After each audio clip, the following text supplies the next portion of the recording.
The 1990s were a special time for home video. The sheer variety of available titles leaped far beyond big studio releases and their own back catalog of classics. People wanted more than just what they could see in their local theaters. Whether it was Blue with Juliette Binoche or Jackie Chan's Drunken Master 2, the 90s had incredible availability of films from around the world, even if they hadn't yet made it, or never would make it, to the American multiplex. Therefore, it only makes sense this was the decade in which Japanese animation would finally ascend from the clunky dubs of Speed Racer and Voltron to really make a mark with viewers older than the age of 8. This had started modestly in the mid-80s with Robotech adapting Super Dimension Fortress Macross. And by the end of that decade, you had productions like Patlabor, Appleseed, and the legendary Akira kicking in the doors and marking the beginnings of anime occupying a cool counterculture role in genre entertainment for teenagers. With a lot of help from the convenience of VHS home video, the era of Japanimation had begun. In the earliest part of the 90s, I was living in the UK, where foreign media was even more commonplace, and I heard a lot of friends' spirited conversations about Akira. When I returned to the US, I kind of got on with things, and while I wasn't turned off by Japanimation, I wasn't looking for it either. At the time, I had too many Spider-Man comics to keep up with, I guess. However, in 1995, while in the movie section of the big music store at a mall near our house, my brother and I randomly decided a movie called Ninja Scroll looked too cool to pass up. This was several months before the VHS release of Ghost in the Shell, that would become the 1990s equivalent of Akira in conversations in high school, and famously a major inspiration for The Matrix. It seems I was slightly ahead of the curve on Ninja Scroll, because once Ghost in the Shell landed, I soon found discussions about it would nearly always include Ninja Scroll right on its heels, and it too would be revealed as one of the inspirations for The Matrix. Whoa. Now, almost 30 years removed from Ninja Scroll and Ghost in the Shell, and almost 40 from Akira, I'm 56 years old. Damn!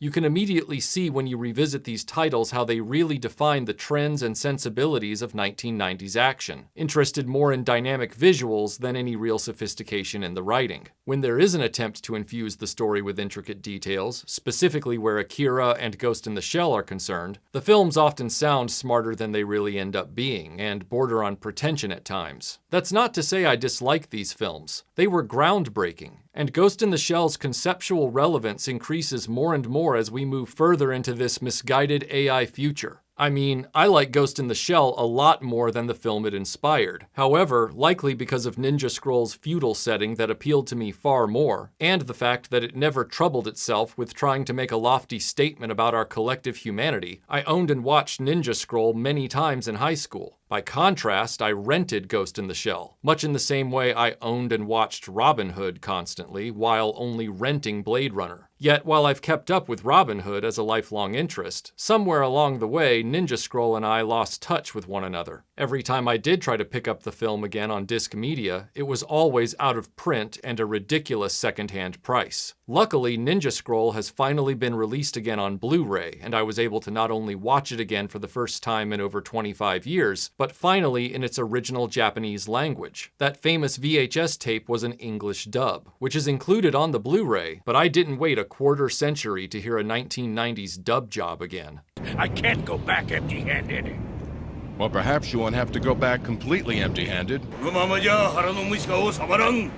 腹の虫が鳴いてんならこれで我慢できねえか。 Ninja Scroll is a very straightforward action yarn. In fact, it's so straightforward, it's about as deep as a cookie sheet. The writing tries to fill time with a lot of exposition details about the various characters' motivations and allegiances to give the illusion of intricacy. But because the story prioritizes the chase over the conversation, these details blow by so fast, you'll be more confused, trying and failing to pay attention to them. You're better off just going with it, because Ninja Scroll's overriding strength is in the broad brushstrokes. A few examples of these pointless convolutions. 思わねえな。あんたも俺に構うのはやめろ。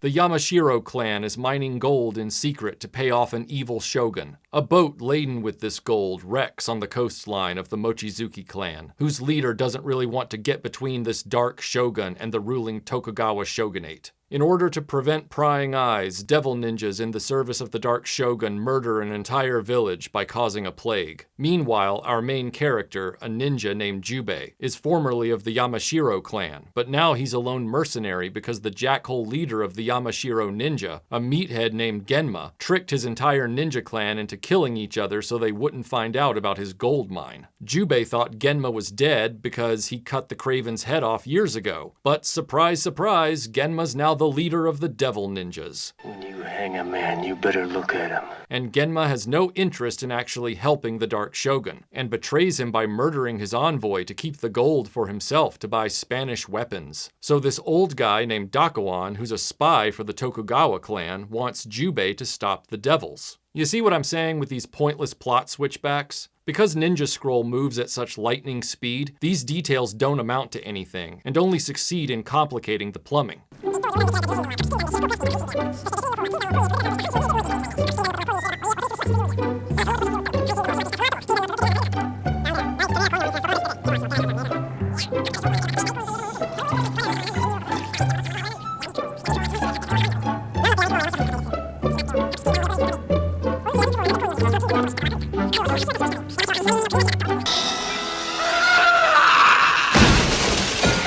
Here's the story in simpler terms. A dark warrior is amassing gold to raise an army to overthrow the rulers of Japan. Jubei wants revenge on this guy for killing his ninja clan. Kagero wants revenge on this guy for killing her ninja clan. Dakuan wants this guy dead so the gold can't raise an army to get his own ruling clan killed. And to accomplish that, they'll have to defeat all of Genma's devil ninjas, each with special powers and abilities. Like this chick, who can make a snake come out of her... You know what? That's not important. So in essence, it's like a Mega Man game. There are all these mini-bosses, and Genma is Dr. Wily at the end of the last level. There's Bee-Man, Blind Man, Shadow Man, Rock Man, Rock Man, Wire Man, Snake Woman, and Bomb Woman. Lastly, you have Genma, who is apparently immortal somehow, so it's gonna take a lot to defeat him. Also, Shadow Man can evidently turn people into possessed warriors that do his bidding by sticking his fingers up the... You know what? That's not important. Clearly borrowing a bit from Escape from New York, Dakuan compels Jubei to assist in stopping the devil ninjas by infecting him with a poison that will kill him in approximately 24 hours. この先には特別な毒が塗ってあっての Two microscopic capsules lodged in your arteries. They're already starting to dissolve. すぐには死なんが一昼夜で効き目が現れてそれっきりもはや助からん In 22 hours, the cores will completely dissolve. A heat-sensing charge. Just big enough to open up both your arteries. 毒を消さぬ限りなわしはその毒消しの方を知っておる We'll burn out the charges if you have the president. What if I'm a little late? お主がわしに雇われれば仕事を終えた時100両とその法を教えてやるが In 10 or 15 seconds. Come out now.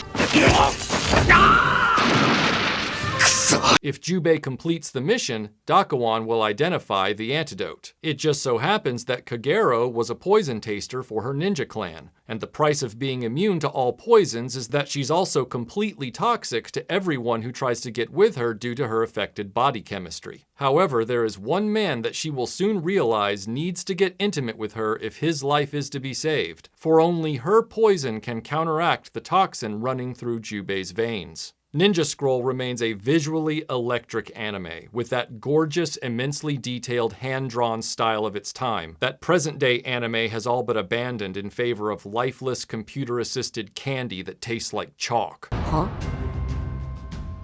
今なんつったっすか、先輩。私の目を見ながらもう一度言ってみてください。The action in Ninja Scroll really holds up after all these years, thanks to the quality of the animation, the well-crafted compositions and sequences, and the fearless application of just enough shock factor to keep your mouth dropping in disgust and horror throughout. It's also the film that taught me cartoons can have nudity and sex. 揺れるようになったら見てやるよ。 Including Rockman, who just wants to get his face all up in Kagero's... You know what?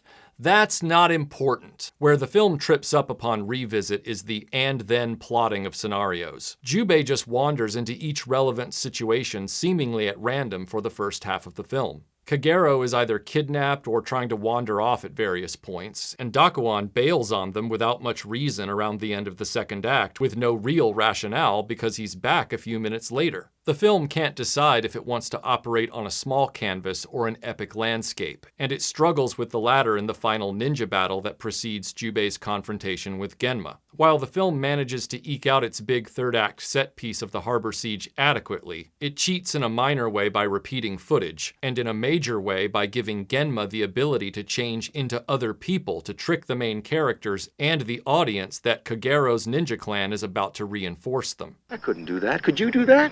How can they do that? Having the rest of Kagero's clan wiped out off-screen to force Jubei to take on Genma's ninja army alone feels like a dodge in retrospect. I hope budget limitations drove these decisions, because if they really wanted Genma to be a human deus ex machina to that degree, that's disappointing. All in all, Ninja Scroll is the same high-energy, shock factor, style over substance tour de force it was in 1995, when anime was still in its Fist of the North Star phase of long faces, massive chins, and shoulders a mile wide. Yet, it's obvious even today why this film had the influence and impact it did at the time. Because for so many people, this was the first pure anime they'd ever seen, and it reflected so many of the visual ideas and stylistic priorities that were rapidly becoming in vogue. Ninja Scroll was almost a blueprint for action filmmakers of the late 1990s. In the 3 decades since I first watched Ninja Scroll, I've found numerous anime productions that I admire, respect, and enjoy more. But this film still stands as the one that swoops in fastest and slams you harder than most others can boast.